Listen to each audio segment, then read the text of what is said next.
Hello, my lovelies. This is part 6 of angel visits. So where did I leave off? So in this dream that I had in May of 2020, I heard through the grapevine that my mom had passed away alone in her apartment and under strange circumstances. So I had this dream about 3 weeks to a month before she actually did pass away.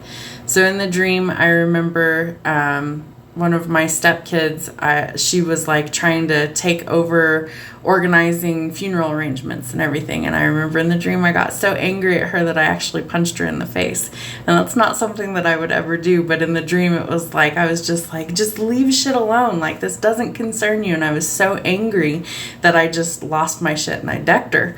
And so when she came over to visit, she's an adult, she lives outside of our house now.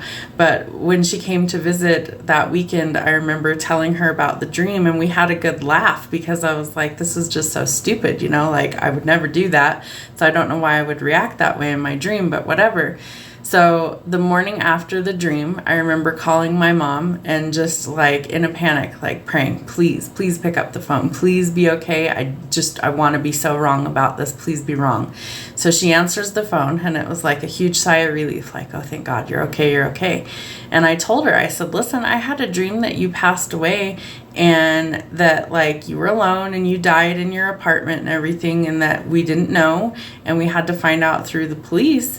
And I'm just glad you're okay. Are you feeling okay? Is anything wrong? Do you need to go to the hospital or anything? Is everything fine? And she reassured me, kind of shrugged it off and laughed at me and said, I'm fine. You're just having weird dreams like usual. Don't worry about it. I feel fine. Everything's okay. And I would tell you if it wasn't. So don't panic. When it's my time to go, I know I'm going to heaven. I'm not worried about dying. And when it's my time, I'm ready to go. It's okay. So don't worry. So this is the part I'm going to try not to cry in. So a month goes by, and I had arrangements that I was supposed to go up and visit her to cut her hair. I stated that in one of the other parts of the video. And I'm at a doctor's appointment with one of my children, and I get a phone call out of the blue from my niece, my sister's daughter, asking me if I had heard from Grandma because she can't reach her, and a friend of hers that lives in my mom's building called to offer condolences for my mother's passing. So I said, I have no idea what's going on. I haven't heard from her since like a week and a half ago when I saw her last. Let me make some phone calls. Don't panic.